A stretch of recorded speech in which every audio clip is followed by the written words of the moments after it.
Godt. Jeg vil gerne snakke lidt om det tropiske lavvandskoralrev. Det tropiske lavvandskoralrev er opbygget af koraller, der indeholder uralger. Og koraller, det er bittesmå dyr, som vi kalder koralpolypper. Og temperaturen i det tropiske lavvandskoralrev skal være på mellem 18 til 31 grader. Først vil jeg gerne starte med at gennemgå en artikel, som omhandler det tropiske hav. Artiklen den hedder Korallerne, et naturhistorisk eventyr, og den er skrevet af Karl Ewald, som er en kendt forfatter, der skriver eventyr om naturen, hvor han henter inspiration fra Charles Darwin. Det skal lige sige, at han er altså død nu, så han skriver altså ikke flere eventyr. Men den her artikel den starter altså ud med, at vi hører om et bjerg, der stiger op til overfladen. Det vil sige, der sker altså en atoldannelse, som betyder, at der dannes et koralrev omkring en vulkan. Og efterhånden som den her vulkanø den synker, så dukker der et ringformet koralrev op til overfladen, og det er altså det, vi kalder en atol. Atollen den vokser og danner så en koralø. Og det er altså også det billede, det her illustrerer, at vi har en vulkanø, og når den så begynder at synke, så vil der vokse det her koralrev op til overfladen, og der vil så danne den her koralø, som vi kan se her og her. Og på det her bjerg, der vokser, der er en masse tangskove, og i tangskovene er der rigtig mange dyr. Det vil sige, der er altså en høj biodiversitet, fordi der lever mange arter der. Vi får at vide, at der blandt andet er muslinger, og blæksprutter, og krebs, og også mange andre dyr. Midt i den her tangskov, der lever der så 4 små børn, som det her eventyr altså handler om. Den ene af dem var barn af en stjernekoral, den anden af en vandmand, og den tredje af en søstjerne, og den fjerde var en lille østersunge. Og det er så de her dyr, som vi kan se her. Både vandmanden og stjernekorallen er polypdyr, som ligesom er kendetegnet ved, at de har nældeceller, der kan stikke eller dræbe andre dyr. Og nældeceller det findes blandt andet på polypdyrenes tentakler. Her der kan vi så se et billede af en nældecelle. Her der er der så et billede af en nældecelle med den her tråd indeni, som er den, der ligesom stikker til de andre dyr, hvis det er, de kommer for tæt på og rører nældecellen. Fordi hvis et dyr det rører cellen, så angriber den altså ved at affyre noget giftstof ind i dyret igennem den her tråd, som den har. Og det kan man se, den gør hernede på det her billede. Ja, og hvis vi så kigger lidt nærmere på korallen, så kan man se, at den har noget gult hernede for enden. Og det er altså fordi, at kalken den er ved at blive dannet. Og fordi der bliver dannet kalk, så er det altså en hårkoral, og den har også 6 tentakler. De her 4 børn, de snakker så om, hvad det er, de gerne vil være, når de bliver store. Vi får at vide, at søstjernebarnet gerne vil være røver og fange små fisk, og alle de dyr, den kan få fat i. Og det siger jo noget om, hvor den er i fødekæden. Den er nemlig under det 3. tropiske niveau, som vil sige, at den er et rovdyr, der spiser andre dyr. Vandmanden, den siger, at den gerne vil svømme omkring og se smuk ud. Og det siger jo noget om, at den tilhører gruppen plankton, dog den del, der hedder nekton, fordi den jo svømmer rundt. Men det vil altså sige, at den tilhører altså den nederste del i havets fødekæde. Og så får vi at vide, at korallen, den vil altså bare gerne bygge en ø. Så går der lidt tid, og så bliver de her 4 børn altså voksne. De udvikler sig og får arme og ben osv.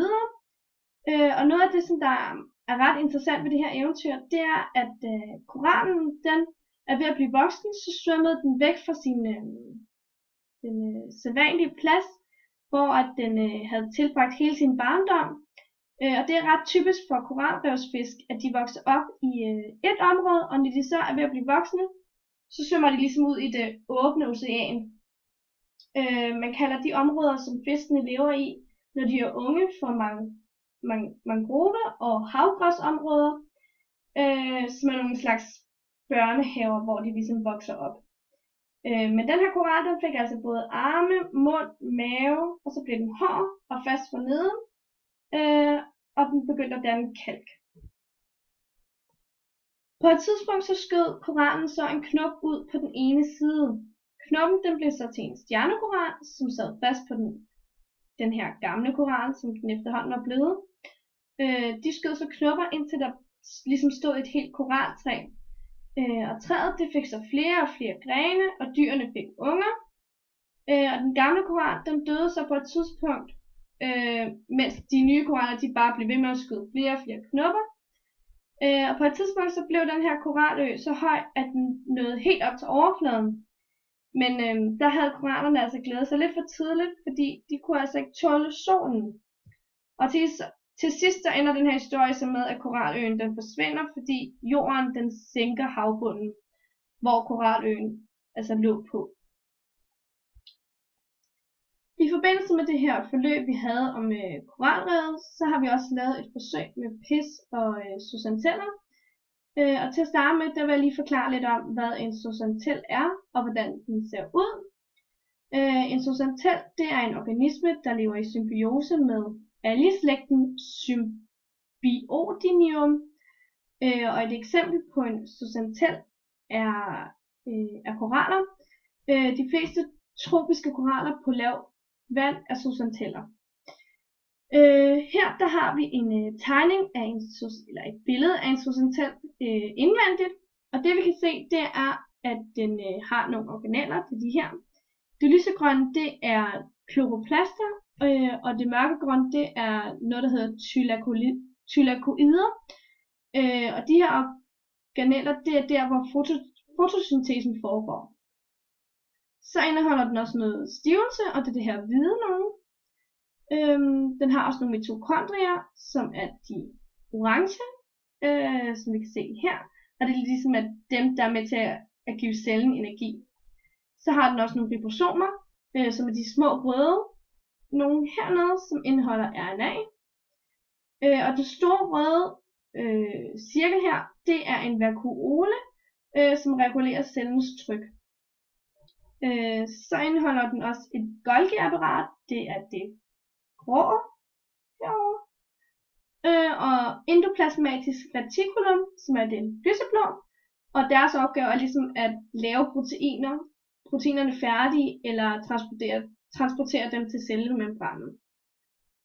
Og det mørkeblå, det er altså cellekernen. Og så det lille her, det er noget, der hedder peroxisomer, som ligesom renser cellen for toksiske substanser. Zooxanteller de findes både i de koraller, der formerer sig ukønnet og kønnet. Hos koraller, som formerer sig ukønnet, så skaber organismen en kopi af sig selv, altså uden noget bidrag fra et andet individ. Det vil sige uden befrugtning. Og ved kønnet formering, det er altså bare det omvendte, og korallerne formerer sig ved befrugtning. Den næste figur, vi har herovre, det er en figur, der viser, hvordan zooxantellerne får beskyttelse, men også næring gennem korallerne. Zooxantellerne de bliver fodret med affaldsstoffer fra koralverdenen, det vil sige, det her det er altså korallerne, og det her det er altså zooxantellerne. Og næringen får de smilende zooxanteller, som vi kan se her, så de ligesom kan formere sig, og på den måde så vil der ligesom komme for mange zooxanteller, og det bliver nogle af zooxantellerne lidt sure over, som man kan se hernede. Zooxanteller og koraller de lever i symbiose med hinanden. De lever i mutualisme, hvor de har gavn af hinanden. Det er sådan, at lavvandede, tropiske og havområder med koralrev er ekstremt næringsfattige. Der er altså ikke nok næringsstoffer i form af nitrat og fosfat, og derfor har koraller ligesom løst problemet ved at lave et samliv med zooxantellerne, som bor i korallernes kropsvæv. Zooxantellerne de forsyner altså korallerne med energi i form af karbohydrater og medvirker til dannelsen af tropiske stenkorallers kalkskelet.